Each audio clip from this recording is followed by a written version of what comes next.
안녕하세요. 오늘 저는 우리는 왜 풍요로운 물질 환경에서 살면서 행복하지 않을까라는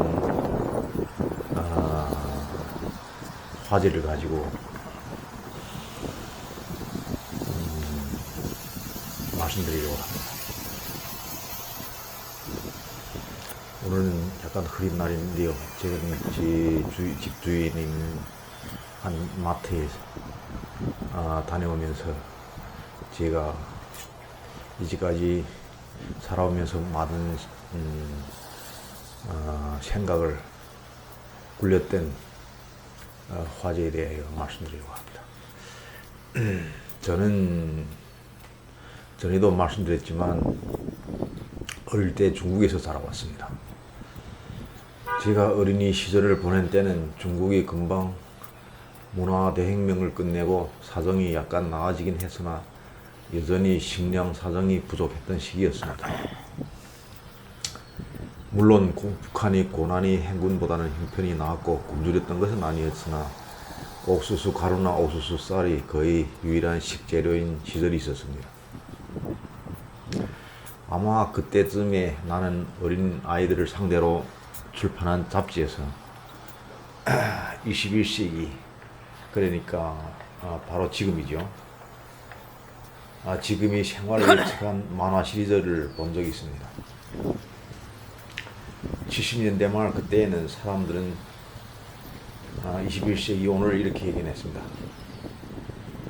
사람들은 끝이 보이지 않게 높은 건물에서 살고 있으며 출근은 날아다니는 UFO 비행접시 같이 생긴 비행체를 타고 하며 감기 몸살을 앓는 어린 아이들은 학교에 가지 않고 작은 텔레비전을 마주 앉아 수업을 듣습니다.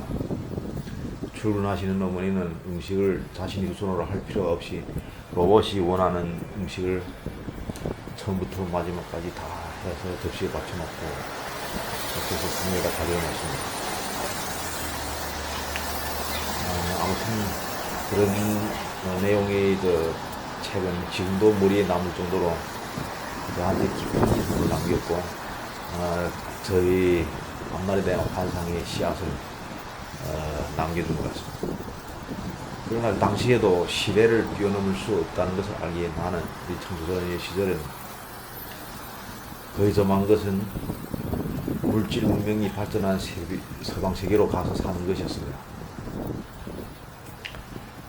80년대에 들어서면 중국 정부의 폐쇄 조치가 풀리면서 일부 자본주의 사회의 현란한 물질 문명과 생활 모습이 중국에 흘러들면서 청소년 시절 나는 자본주의 사회를 천국인 줄 알았습니다. 거기에 대표적인 신뢰로 나나 우리 또래들을 자극했던 것은 오늘날 한국의 한류처럼 옛날 홍콩의 주윤발, 유덕화 등이 나오는 홍콩 영화들, 우리와는 비교가 안 되게 세련된 옷차림과 생활 모습들, 거기에다 그런 드라마나 영화에서 배경으로 간간히 비치는 현란한 거리 모습, 고층 빌딩이나 고속도로들, 거기다 우리 조선족으로 특히 그때 남조선이라고 불렀던 한국의 경제 발전을 비롯 듣게 되었고, 더구나 KBS 사회교육방송국이 친척 찾는 방송을 통하여 또 한국의 발전상을 다룬 라디오 방송 드라마 같은 것은 발전한 자본주의 생활의 환상을 갖게 만드는 기폭제가 된 것이 틀림없습니다. 저는 지금도 한국인 KBS 사회교육 여자 방송 아나운서분이 강간한 목소리로 북한군 비행사들의 귀순을 유도하는 북한군 인민용사 여러분, 기술을 남한으로 돌리십시오. 귀순미사일로 날개를 좌우로 흔드십시오. 한 안내 방송을 전문을 생생하게 기억하고 있습니다. 그리고 자신이 북한군 비행사였으면 얼마나 좋았으랴. 천번이고 만번이고 항공기를 몰고 남한으로 가는 꿈을 꾸었습니다. 흡사 나이 이른 꿈을 골려주기라 하듯이 터진 것이 탁장인 사건이었습니다. 그 시절을 겪은 사람들에게는 기억되고 있겠지만 그의 새 세대들에게는 아마 생소한 이름일 것입니다. 탁장인은 중국에서 태어난 사람으로서 1982년 모두 6명을 조직하여 심양에서 상해로 가는 민항기를 납치하여 한국으로 강박 착륙시킨 후에 대만으로 인도되어 방공이사로 대대적으로 환영받던 인물이었습니다. 하도 후에 기억이 생생 남던 인물이어서 미국에 온 다음 그의 이름을 검색해보고 나서야 나는 그가 대만에서 방공용사로 환대받고 어마무시한 포상금도 받았지만 결국 방탕한 생활과 모험적인 투자로 그 돈을 다 날려버리고 빚에 쫓기던 나머지 사람을 납치하여 살인을 저지른 뒤에 결국 대만 당국에 의해 총살을 당했다는 사실을 알게 되었습니다. 사실 탁장인 사건이 터지고 나서 학생이었던 나는 갑자기 평소에 관심도 없던 지리 과목에 관심을 갖게 되었습니다. 비행사가 되어 탈출을 할 수는 없으니 좀 더 현실적인 대안으로 대련이나 청도 같은 해안 도시로 가서 1000번이고 10,000번이고 선박을 납치해 한국으로 도망가는 꿈을 꾸었던 거죠. 물론 지구의 모든 인류가 다 그런 것은 아니지만 내가 그때 살고 있던 중국이나 지금 살고 있는 미국, 한국 등 많은 나라들에서는 옛날 제가 말씀드린 꿈이 대부분을 이루고 살고 있습니다. 비록 날아다니는 비행물체를 이동수단으로 이용하지는 않지만 집집마다 거의 자가용을 가지고 있으며 집에서 컴퓨터로 출근이나 수업을 대신하는 경우가 많아지고 음식도 자기절로 해먹는 경우보다 밖에서 해놓은 걸 사 먹거나 배달시켜 먹는 경우가 많아졌습니다. 하지만 막상 꿈에 그리던 그런 물질 문명에 자신이 몸을 담그고 있으면서 나는 자신의 꿈이 얼마나 허무맹랑한 것인가를 알게 되었습니다. 그것은 내가 미래에 바라던 내가 그토록 염원했던 자본주의 물질 생활의 현실이 되었음에도 불구하고 결코 행복하다고 느끼지 못하고 있다는 것입니다. 아니, 내가 동경하던 자본주의 사회 사람들도 워낙 실제로 그렇게 행복하고 살지 않았다는 사실이 더욱 충격적입니다. 내가 동경하던 그 사회에 살고 있는 사람들도 자신의 삶이 불운하다고 생각하며 고민하고 낙심하며 지어낸 모든 것을 포기하고 노숙하고 방랑하며 자살한다는 것을 발견하였습니다. 나중에요. 확실한 통계 숫자는 갖고 있지 않지만 저는 자살률은 사람들이 이 모든 꿈을 이루기 전보다 높아진 것으로 알고 있습니다. 얼마 전 나는 This is America라는 유튜브 방송에서 필라델피아 동부 최대 규모의 마약 시장 켄싱턴 거리 모습을 보고 그야말로 충격을 받았습니다. 마약에 취해 손과 발을 비틀거리며 떨며 좀비들이 흡사 공포영화에서 나오는 한 장면같이 거리를 메우고 방황하고 있었기 때문입니다. 일반 정상적인 사람들이 사라져버린 텅 빈 거리에 마약 중독자들만이 흡사 물에 빠져 단말마저 발악하는 사람이나 혹은 정신질환자같이 허우적거리고 다니고 있습니다. 그 비디오를 부분적인 일부를 편집하여 이 자리에 가져다 보여드리고 싶지만 제가 아직 그런 기능을 가진 프로그램을 장만하지 못하여 몇 개 사진으로 캡처해 이 자리에서 보여드립니다.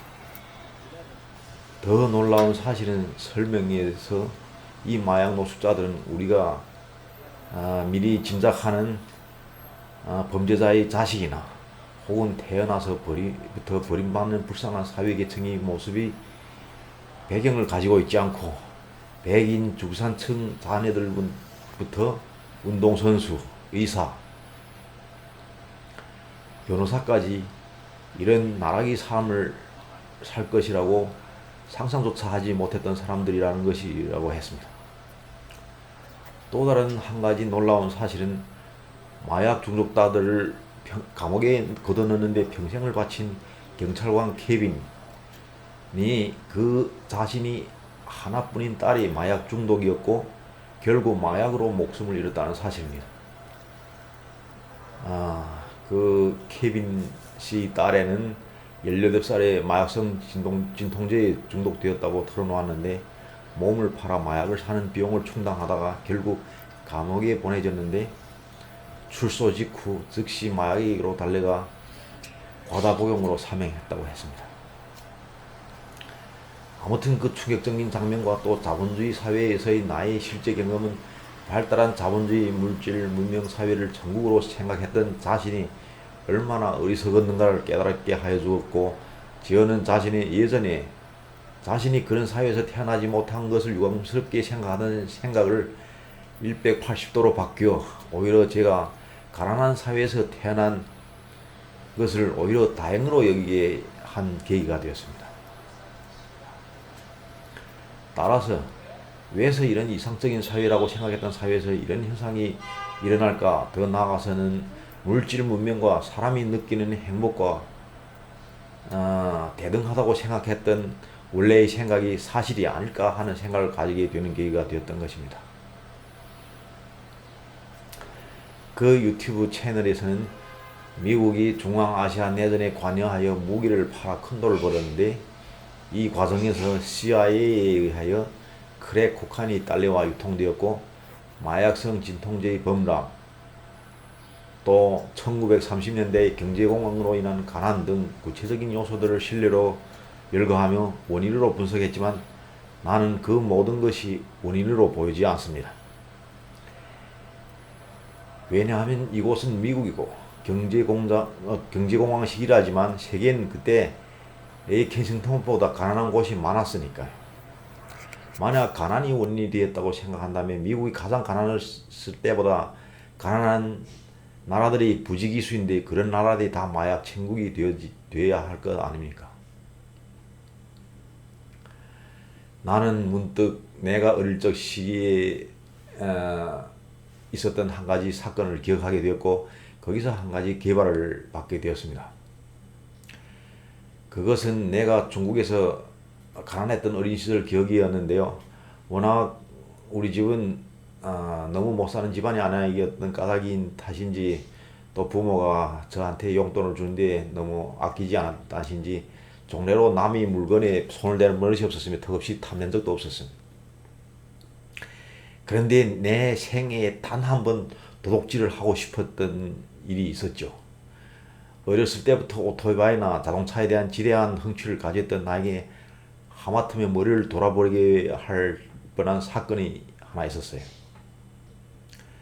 내가 자랐던 고향에 화재로 불이 나서 경영하던 식당이 전부 불에 탄 부유한 집안의 식당집이 있었는데 당시에 부자였던 그 타버린 집 건물 앞에 역시 화재로 거의 전소되다시피 한 일본산 오토바이가 있었어요. 거의 폐차 수준이 되어 아마 버려둬도 가져갈 사람이 없다고 판단되었던지 건물 옆에 골목에 버려두었던 거죠. 그런데 그 고물 수준이 되어버린 오토바이가 지어는 평소에도 생각지 못했던 나쁜 마음을 갖게 한 근원이 되었던 겁니다. 그 타버린 오토바이는 어차피 남이 버린 거니까 가져가고도 이롭지 않을까 하고 자유연하며 그거라도 끌어가서 한 수리하여가지고 고쳐가지고 타고 보고 싶은 생각에 진짜 충동처럼 생겨가지고 실제로 그 몇 번이나 그 골목을 찾았다는 기억이 있습니다. 그토록 오토바이를 갖는 것이며 또 자동차는 그야말로 꿈에도 그리지만 바라볼 엄두도 못 내는 것이었죠. 그렇게 오래된 로망이 되다 보니 나중에 저는 미국에 오고 나서 얼마 지나지 않아 자기 차를 장만하게 되었습니다. 우리 가정의 첫 승용차는 그때 닛산 알티마였는데 완전 새 차는 아니었지만 1년밖에 타지 않았던 거의 새 차나 틀림없는 것이었습니다. 잘 산 첫날 나는 오랜 꿈을 이루었다는 생각에 차에서 밤을 지새워도 성차지 않을 정도로 흥분되었었죠. 하지만 저의 16살 자식에게 잘 산 사실을 알리고 한번 내려가 보라고 했는데 그야말로 뜻밖의 장면을 봉착하였습니다. 제가 생각해도 못한 일이었죠. 왜냐하면 내가 그 타버린 남의 오토바이에 애착이 가서 훔칠 욕망까지 가졌던 똑같은 나의 자식인데 엘리베이터를 타고 6층 아파트, 우리가 사는 6층 아파트를 내려가는 것이 귀찮다고 아예 차를 가버려도 하지 않는 것이었습니다. 이 일은 나에게 내가 자식에게 차를 쉽게 가지게 하는 동시에 그 애가 이 세상에서 애착을 가질 수 있는 하나의 근원을 앗아갔구나 하는 생각이 들었습니다. 내가 차를 가지려고 그렇게 힘들게 오랜 시간을 들였기에 나는 동시에 그 갈망과 또 그것을 얻었을 때 희열을 느끼게 되었지만 나의 아이는 그것을 손쉽게 얻는 대신에 그 희열조차 갖지 못하게 된 것이라는 것을 알게 되었습니다. 기술 이런 이치를 깨닫게 해준 요소는 우리 주변에 곳곳에 있습니다. 한 가지 가장 가까운 신뢰로 우리는 누구나 생명에 필요한 요소인 신선한 공기를 매일 마음껏 마시고 있지만 누구나 그것으로 인하여 행복해야 하는 사람이 없는 것과 같은 이치입니다. 하지만 만약 우리 아주 원하던 좋은 음식 같은 것은, 비싼 음식 같은 것은 많은 노력을 들여서 돈을 벌어서 힘든 과정을 거쳐서야 그것을 얻을 수 있지만 또한 그럼으로 해서 그걸 거기서 행복을 느끼는 것입니다. 이것이 지금 제가 말하려는 요점 중에 하나입니다. 한 번은 저희 한 지인분이 북한 사람들은 미국 사람들에 비하여 보면 세상에서 가장 불쌍한 사람들이라고 말하는 것을 듣고요. 저는 이렇게 반박한 적이 있습니다. 나는 북한 정권의 호의를 가지고 있는 사람이 아니지만 그 결론에만은 동의할 수 없다고 말입니다. 북한에서 굶주리고 사람들은 적어도 굶주리고 있는 사람들은 적어도 북한을 벗어나면 언젠가는 북한에서 맛보지 못했던 소문으로만 듣던 맛있는 음식을 맛보고 또 소문으로만 듣던 현란한 바깥 세상에 가보고 싶은 꿈이라도 있지만 미국에서 그러한 꿈마저 꿀 길이 없는 사람들이 진짜 불쌍한 사람들이라고 저희가 말했었어요. 켄싱턴에 지금 벌어지고 있는 그 현상들을 보면요. 금방 제가 사진을 올려드린 그 현상을 보면 그 해답이 제 말이 맞다고 생각되지 않습니까? 왜냐하면 지구에 왜 미국보다 더 좋은 세상이 어디 있겠어요? 자신들이 이 세상에서 가장 좋은 곳에 있다는 현실이 말하자면 당신이 더 이상 지향할 수 있는 한층 우월한 곳이 없다는 것이 그들을 비참하게 만드는 원인인 것입니다. 하기에 그들은 정신적으로 피폐해지며 마약을 하고 총뿌리를 자신이 머리에 쉽게 들게 놓는 것입니다. 이것이 우리 실제 이 물질 문명의 발전한 사회에 살면서 겪고 있는 모순입니다. 이렇게 말하면 저희 말에도 한 가지 모순이 존재합니다. 그렇다면 인류 역사를 통틀어 인류가 그렇게 바라오던 물질 문명이 발전해 인류에게 부정적인 결과나 혹은 아무런 좋은 점도 가져오지 못하는가 하는 문제입니다. 물론 이렇게 보는 것은 또 다 맞다고 할 수는 없는 일이며 물질 문명의 발전은 확실히 인류에게 많은 편리함과 특히 더 힘들고 강고한 노동에서 많이 해방되고 좀 많이 안일한 생활을 지금 누리고 하고 있는 것은 사실입니다. 그리고 완전 완벽하게는 아니지만 일부 역시 무시할 수 없는 행복감을 주는 것도 사실입니다. 하여 이 모순된 나쁜 거 말하자면 모순이란 그 좋은 점과 물질 문명이 발전하는 데에서 얻는 좋은 점과 나쁜 점 간의 해명할 열쇠를 풀기 위하여 나는 오랫동안 고민해 왔습니다. 그리고 마침내 그 완벽한 답안을 찾게 되었습니다. 오늘의 내용은 조금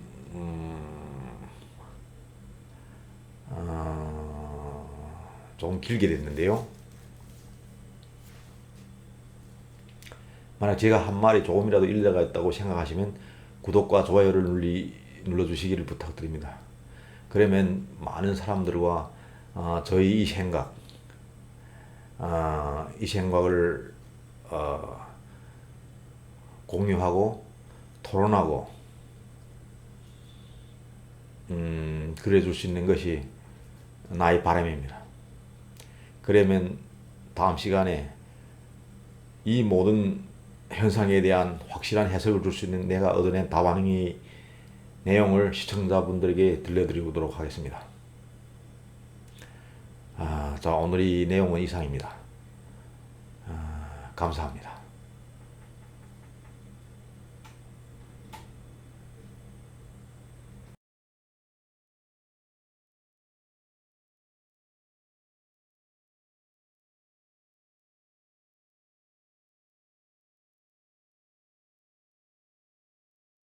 Excuse me. Do you know where is the clothes hanger? D section. D section? D. Yeah. D is a dog. Yeah, okay, thank you. And the razor too, razor for Razor Yeah. down by 29. yeah, okay, thank you.